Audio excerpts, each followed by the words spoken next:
I live in the DC area, but I'm originally from St. Paul, Minnesota.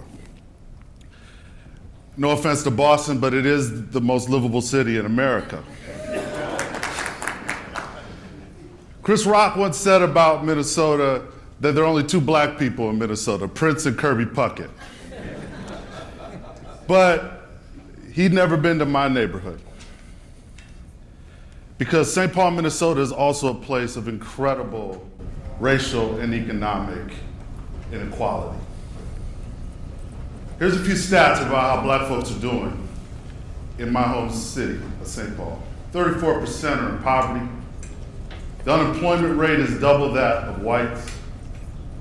Only 17% of black people in St. Paul own their home, and 40% have zero wealth. When I grew up there, it was not a great place to live. There were a lot of pawn shops, liquor stores, check cashers, adult novelty shops in my neighborhood. But the old heads we talked about a different place. In the neighborhood I'm from, it's called Rondo.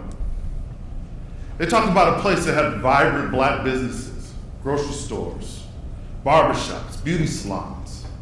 They had civic societies and churches that took care of the community. And there were quality schools and places for kids to play. And all of that was down the heart of the community. It's called Rondo Avenue. But see, Rondo Avenue was folklore to my friends and I, because Rondo Avenue doesn't exist. This is Rondo Avenue today. This is I-94. It's part of Dwight Eisenhower's Interstate highway system. This stretch of 94 was built in 1966, 10 years before I was born. When I talk to those old heads, they talk about this interstate when they drive down, and they think about it ripped the heart out of Rondo, ripped the heart out of that community. So why was that? Why would the federal government do that? Why would they put a highway straight down the middle of a black community? And the answer, though uncomfortable, is actually very obvious. It's racism. Yeah. Racism perpetuated by the federal government against its own citizens. This is a redlining map of St. Paul. Many of you know these maps are distributed across the country, given to banks, which told banks where they could and could not make investments. Mortgages, small business loans, and other types of investments. These maps are very easy to read because they can basically lend anywhere that's not colored in red.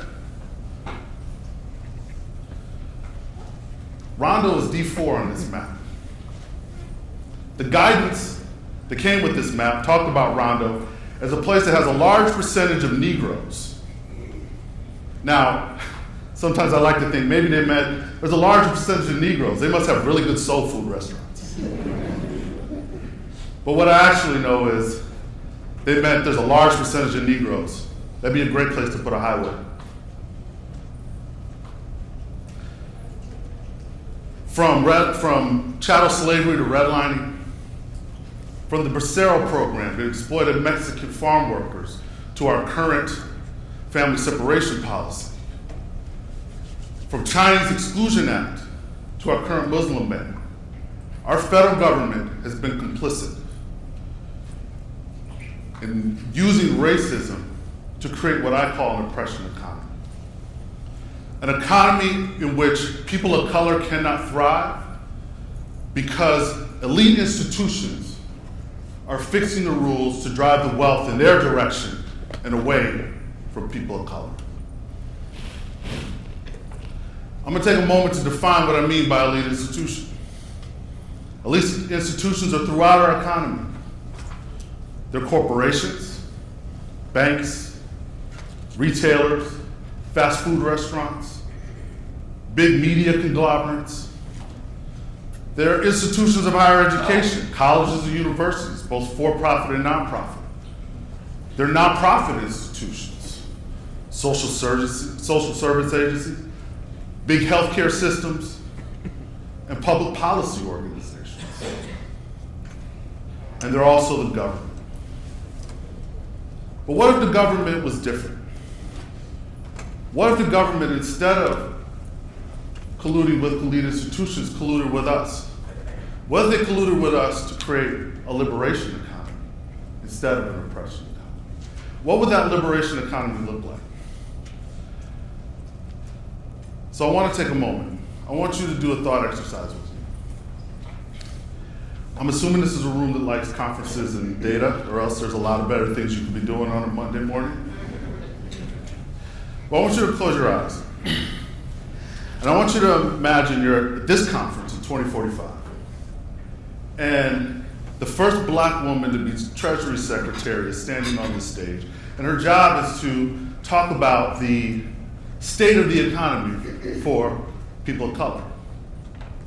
And she goes through a few statistics. And she starts with the statistic that 0% of people of color live in poverty.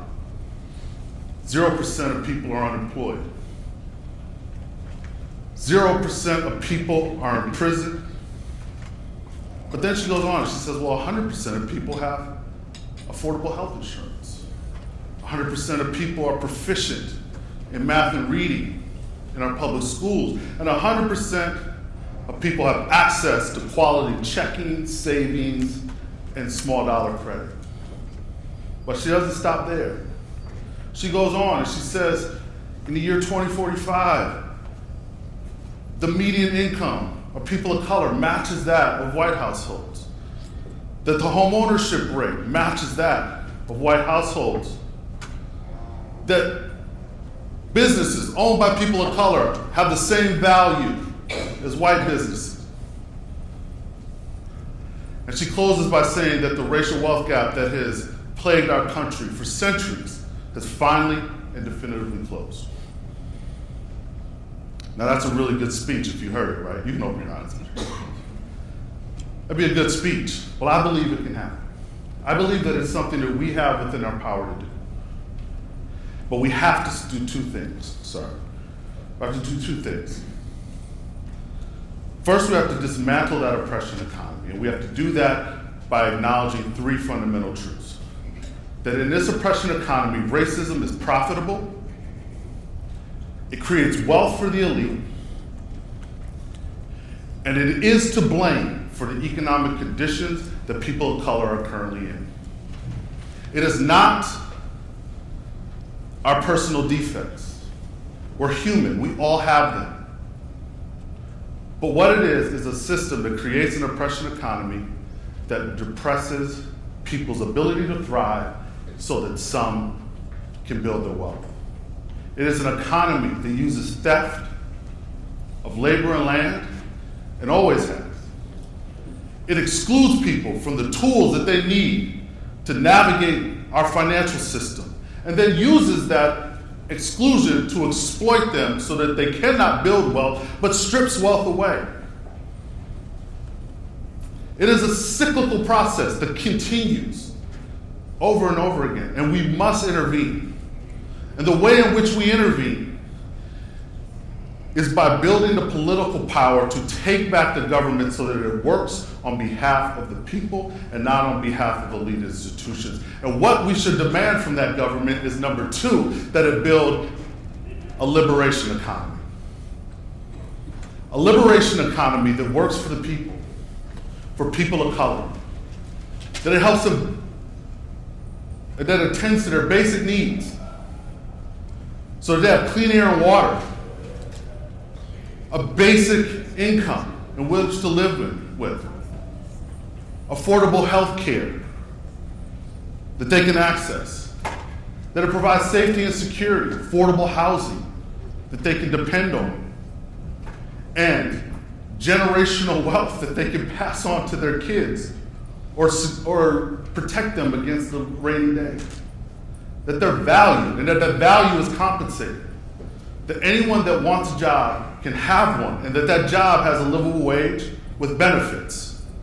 And that work that we currently do not value, like the care of our children and our elderly, is compensated.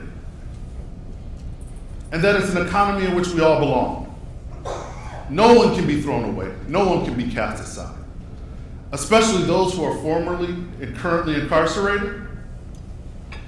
If you're an immigrant, whether you're documented or not,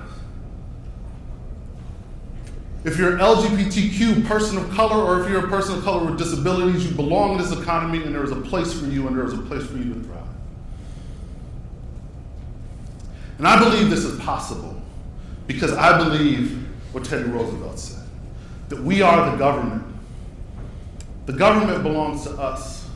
We can influence it. It should act on our behalf. Abolitionists remembered this when they imagined a world without slavery.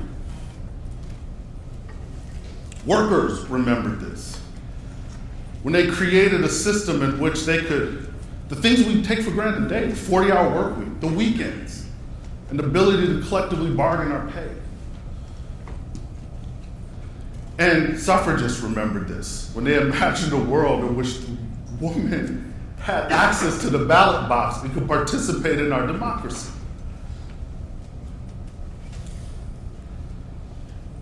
How many remember this day? It was the culmination of so many hopes and dreams. First Black president of the United States. My dad told me when I was a young boy it was never going to happen. And all the energy and organizing that it took propelled that moment into being.